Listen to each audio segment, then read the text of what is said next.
अस्सलाम वालेकुम, this is Aftab Ahmad Nasar ji. Dear student, last lecture के अंदर हमने एक्सरसाइज जो मिसलेनियस एक्सरसाइज 3 है इसको क्वेश्चन नंबर 1 कर लिया है और क्वेश्चन नंबर 3 भी कर लिया है। अब हम करने जा रहे हैं क्वेश्चन नंबर 2। तो क्वेश्चन नंबर 2 के अंदर कुछ डेफिनेशन थी जो मैंने इधर लिखी हुई है। डेफिनेशन तो आप कहीं से भी लिख सकते हैं, कॉपी पेस्ट करना मुश्किल नहीं है, लेकिन मेरा मकसद सिर्फ आपको कंसेप्ट डिलीवर करना है और कुछ भी नहीं है। बाकी बुक से, कहीं से, गूगल से, कहीं से, यूट्यूब से, कहीं से भी मिल सकती है आपको डेफिनेशन। कोई मुश्किल काम नहीं है, उनको ले के कॉपी पेस्ट कर लेना। तो हमारा जो काम इधर कंसेप्ट डिलीवर करना है। तो कंसेप्ट के लिए मैं क्वेश्चन नंबर जो 2 है इसमें फर्स्ट पार्ट को देखता हूँ।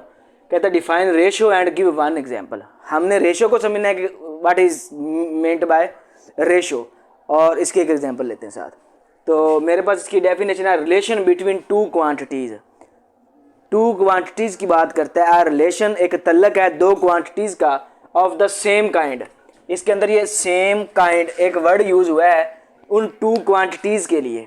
सबसे पहले मैं टू क्वांटिटी देखते हैं, फिर मैं बताता हूँ कि सेम काइंड का इधर मतलब क्या होगा और ये क्यों यूज़ किया गया इसके अंदर। सेम काइंड की टू क्वांटिटीज़ हैं इज कॉल्ड रेशो।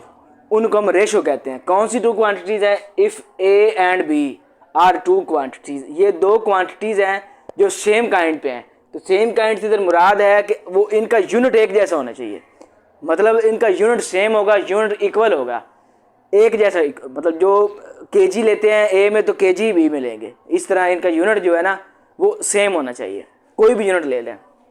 तो कहता है कि if A and B are two quantities of the same kind, एक ही यूनिट वाली, B is not zero, B zero नहीं होना चाहिए। ये कंडीशन दे दी कि आपको पता है कि हम जब रेशो में कोई चीज़ देखते हैं ना तो उसको फ्रैक्शन में कन्वर्ट करते हैं तो बी डिनोमिनेटर में आ जाता है, तो डिनोमिनेटर कभी भी ज़ीरो नहीं होता। ये बात अपने माइंड में रखना है। Then ratio of A and B is written as. अब ए और बी जो दो हमारे पास क्वांटिटी थी ना, इनको रिटन लिख सकते हैं ए रेशो बी इस तरह से। ये रेशो की शक्ल है, ए रेशो बी को किस तरह से लिखा जाता है। दूसरी बात, इसको हम फ्रैक्शन के अंदर भी लिख सकते हैं। तो वो हमारे पास क्या है, ये ए ओवर बी। ए नोमिनेटर कहते हैं और बी को डिनोमिनेटर कहते हैं। तो हमें इधर साफ नजर आ रहा है कि अगर बी को जीरो कर देते हैं तो ए ओवर जीरो अनडिफाइंड फॉर्म, इसको फाइंड ही नहीं किया जा सकता। तो इस वजह से हमने सिंपल पहले कह दिया कि B not equal to zero, B zero के इक्वल कभी भी नहीं हो सकता। ठीक हो गया। ये हमारे पास थी रेशो, और इसकी उसने साथ एग्जाम्पल मांगी हुई। तो मैं एग्जाम्पल के तौर पर कहता हूँ if a hockey team wins 4 games. एक हॉकी टीम मैंने मिसाल के तौर पे लिख ली, उसने 4 गेम जो है वो जीती हैं, एंड लॉसेस 5, और 5 हारी हुई है। Then the ratio of the games 1 to games lost. 4 जीती 5 हारी। हारना और जीतना, जीतना और हारने की बात कर रहा है। तो जीता वो 4 है, वो जो टीम है उसने 4 जीती है गेम में और 5 वो हारे हैं। तो इस वजह से हम इसको लिख सकते हैं 4:5। 4 और 5 के रेशो में हारना और जीतना है उनका। और इन फ्रैक्शन में लिखे तो 4/5। सिंपल जो फर्स्ट वाला क्वांटिटी उसको नोमिनेटर बना लेते हैं, सेकंड वाले को डिनोमिनेटर बना लेते हैं। तो ये 4-5 के रेशो से वो उनके अंदर गेम्स हुई हैं। ठीक हो गया। नेक्स्ट हमारे पास है डिफाइन प्रोपोर्शन। तो प्रोपोर्शन क्या होता है? Proportion is a statement which is expressed as an equivalence of two ratio. कोई भी प्रोपोर्शन की बात करते हैं तो उसके अंदर दो रेशो के इक्विवेलेंस की बात होती है। इक्विवेलेंस से मुराद उन दोनों की इक्वालिटी की बात करते हैं, उनके इक्वल होने की बात कर रहे हैं। तो इक्विवेलेंस जब भी आता है तो उससे मुराद वो हर लिहाज से उनको इक्वल रखा हुआ है। तो if 2 ratio A ratio B, मैं मान लेता हूँ कि एक रेशो मेरे पास ए रेशो बी है, एक ये रेशो है सी रेशो डी, एक ए रेशो बी, एक ये और एक ये आर इक्वल, इसको मैं इक्वल मानता हूँ। Then we can write. तो मैं इसको ऐसे लिख सकता हूँ ए रेशो बी इक्वल है सी रेशो डी। सिंपल है। जब ए और बी, अगर मैं वैसे ही सिंपल कह दूँ ए और बी इक्वल है तो मैं इनको ऐसे ही लिखूँगा ना, ए इक्वल बी।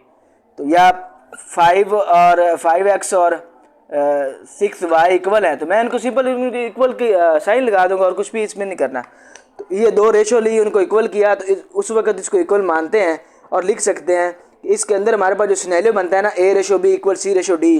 तो मैंने ये एरो हेड से मैं आपको बता रहा हूँ कि ए से डी, मतलब ए और डी को जब हम लिखते हैं where quantity A D are called extreme. First and last जो क्वांटिटीज़ है या उनके प्रोडक्ट को हम एक्सट्रीम्स कहते हैं। और सेकंड, मैंने दरमियान वालों के एरो हेड बनाए सी बी और सी के दरमियान। तो मैंने कह दिया वाइल इज मतलब B C are called means. जो सेंटर वाली दो क्वांटिटीज़ हैं इनके प्रोडक्ट को मीन कहा जाता है, या इन दोनों को मीन कहा जाता है, को बीच में आ रही हैं, दरमियान में आ रही हैं। Symbolically the proportion of A B C D, जो 4 क्वांटिटीज़ हैं इनके प्रोपोर्शन अगर लिखें तो सिम्बोलिकली जो हमारे पास वो ये बनता है A/B प्रोपोर्शन C/D। और आपको पता है कि प्रोपोर्शन से मुराद इक्वलेंसी होता है, तो मैंने इसकी जगह इक्वल लिख दिया। आपको पता है रेशो को फ्रैक्शन में लिखा जा सकता है, तो A/B और C/D मैंने इसको वही सिनेरियो बना दिया। आपको पता है कि ये इस पे क्रॉस मल्टीप्लिकेशन अप्लाई करें, आपको पता है 2 फ्रैक्शन के बीच में इक्वल आता है तो क्रॉस मल्टीप्लिकेशन करते हैं, तो D को A से मल्टीप्लाई करवा के लिख दिया और B को C से मल्टीप्लाई करवा दिया, तो हमारे पास ये जो रिजल्ट बना इसमें हमारे पास एक फार्मूला में मिल जाता है। दिस शोज़ दैट जब भी हम आगे प्रोपोर्शन वाले क्वेश्चन लास्ट हमने सॉल्व किए, जैसे आगे कोई भी क्वेश्चन करेंगे तो उसके लिए हमारे पास एक फार्मूला है कि product of extreme is equal to product of mean. Extreme का प्रोडक्ट और मीन का प्रोडक्ट इक्वल होता है हमेशा, तो वो ये सिनेरियो था। देखिए ना, AD first last product of extreme, BC बीच वाले प्रोडक्ट ऑफ मीन्स। ठीक हो गया। नेक्स्ट में वो डायरेक्ट वेरिएशन।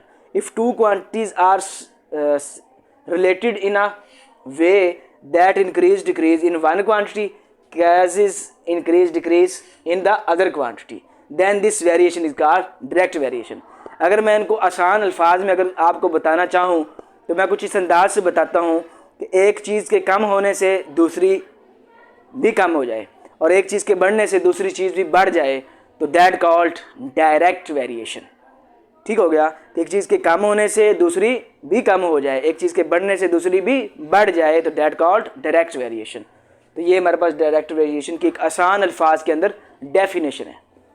और मैं अगर y और x के बीच डायरेक्ट वेरिएशन को जब अगर डिफाइन करूं, अगर बताऊं, तो मैं इसको इस सिनेरियो के अंदर लिखता हूं, y डायरेक्ट वेरिएशन x के साथ, ये वेरिएशन का साइन है, ये x के साथ y है जो x के साथ डायरेक्ट हो रहा है। तो आपको पता है वेरिएशन ख़त्म करते हैं, तो मैंने 12 क्वेश्चन ये करवाए हैं, काफ़ी क्वेश्चन करवाए हैं कि वेरिएशन खत्म करते तो k आ इक्वल और k साथ आ जाता है। तो आप इधर से अगर k की वैल्यू निकालना है तो x इधर मल्टीप्लाई, इधर x डिवाइड हो जाता है, तो यहाँ से हमें k की वैल्यू पता चल जाता है। ये आगे क्वेश्चन के अंदर यूज़ होगा, तो उसके लिए मैंने थोड़ा सा इधर डिफाइन करके बता दिया आपको। नेक्स्ट कहता है इनवर्स वेरिएशन। तो इनवर्स वेरिएशन इसका थोड़ा सा उल्ट है। कैसे? If 2 quantities are related in such a way that when one quantity increase and the other decrease. ये तो बड़ा खुद उसने बड़ा सिंपल अल्फाज में कह दिया कि एक क्वांटिटी अगर कम होती है तो दूसरी बढ़ जाती है, या एक बढ़ जाती है दूसरा इसका दूसरी बात इसकी, एक के कम होने से दूसरी क्वांटिटी बढ़ जाए या एक के बढ़ने से दूसरी कम हो जाए, ऐसे एक नीचे एक ऊपर, मतलब उसका उल्ट हो जाए, एक ऐसे एक ऐसे, और ये अगर कम होती है तो ये बढ़ जाती है। तो हमारे पास सिनेरियो क्या बनता है? That called inverse variation. एक चीज़ के बढ़ने से दूसरी कम हो जाए और एक चीज़ के कम होने से दूसरी बढ़ जाए, तो दैट कॉल्ड इनवर्स वेरिएशन।